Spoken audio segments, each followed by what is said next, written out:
Bagaimana nak bermuamalah ketika Christmas, pada ketika yang sama nak tunjukkan suatu wajah yang baik terhadap Islam. Kalau kita terus menolak, oh I cannot visit you, no. Jadi mungkin wajah Islam itu jadi tercemar. Di bagaimana?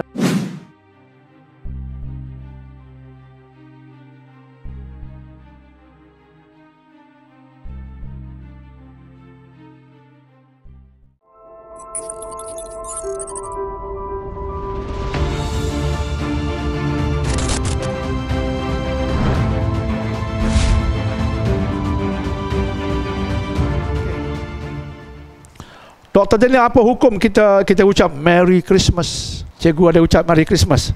Ada juga. Mesti orang tanya begitu kan? Setiap tahun mesti orang tanya ni.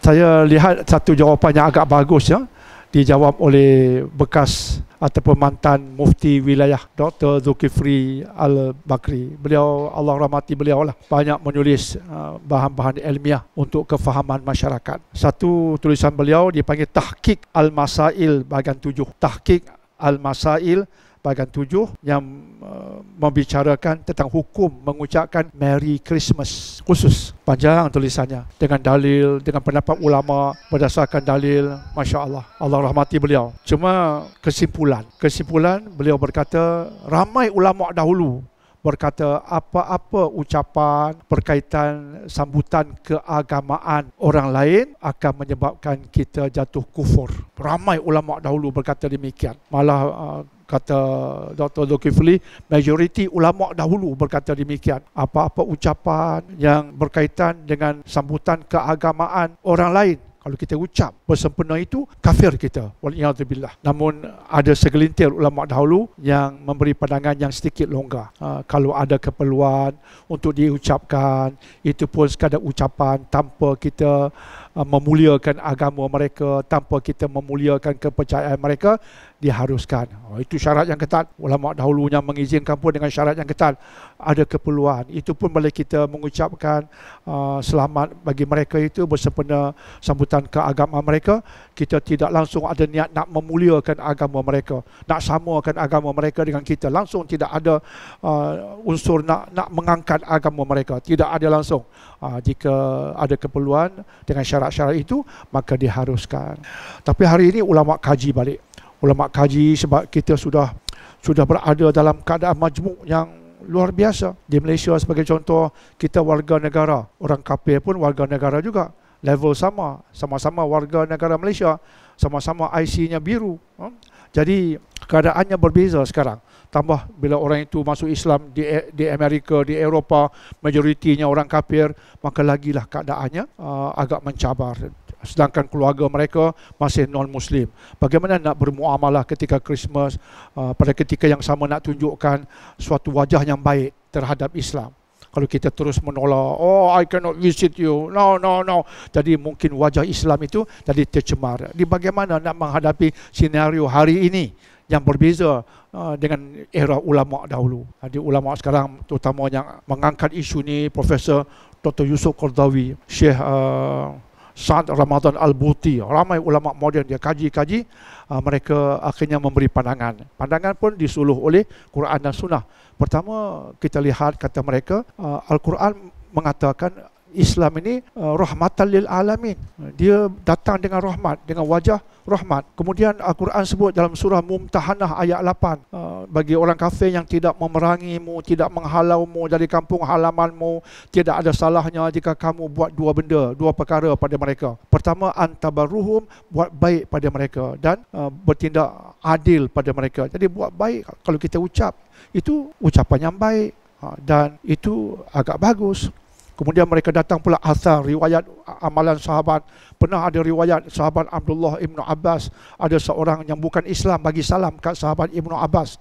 Ibn Abbas radhiyallahu anhuma. Tiba-tiba sahabat Ibn Abbas berkata, Waalaikumsalam warahmatullah. Jadi ada orang bertanya, ya Ibn Abbas, ini orang kafir beri salam pada kamu, kamu jawab salam? Ya, aku jawab salam. Semoga kamu mendapat kesejahteraan dan rahmat Allah, sebab Allah bagi dia hidup tu pun rahmat Allah juga. Jadi kamu juga dalam kesejahteraan, sebab Allah bagi kat dia nyawa tu boleh hidup, beramal, berinteraksi di dunia. Itu pun satu anugerah Allah pada mereka. Sebab itu aku jawab salam. Jadi berdasarkan semua itu, para ulama menilai isu kita sekarang. Jadi secara umumnya, akhirnya Dr.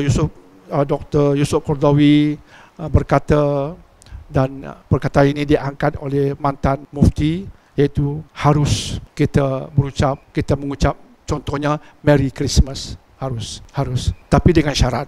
Dia sekadar ucapan untuk menjaga hubungan. Apatah lagi bila kita sambut hari raya, dia ucap selamat hari raya, tiba-tiba bila Christmas kita make dono, kata orang kita, make dono, buat dek je. Jadi dia rasa pelik lah. You all ni perangai pelik lah. Jadi ulama hari ini berkata harus, tapi dengan syarat, bukan untuk memuliakan agama mereka. Very important. Bukan untuk menyamakan martabat agama mereka dengan kita. No. Memuliakan agama mereka. No. Memuliakan akidah, kepercayaan mereka. No. Sekadar jaga hubungan baik. That's all. Tapi kalau boleh elak sama sekali, di samping menjaga hubungan baik, lagi bagus. Sekadar senyum. Oh, celebrating Christmas, okay. Where are you going, sir? Going back to Johor Bahru. Okay. Safe journey for you. Dia pun seronok dah. Takat tu pun okey dah, kan. Apa-apa yang kita buat itu yang melambangkan kita berhubungan baik dengan mereka.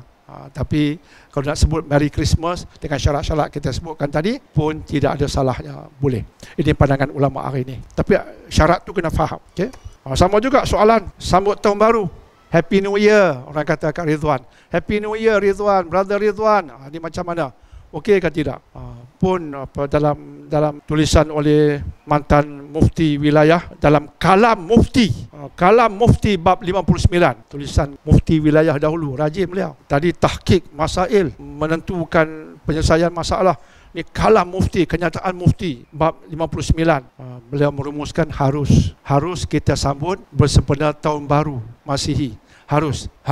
Tapi harus koma, bukan titik. Harus, cikgu ni koma tau. Harus kita sambut tahun baru Masihi. Harus, tapi koma. Ada sambungan, cikgu.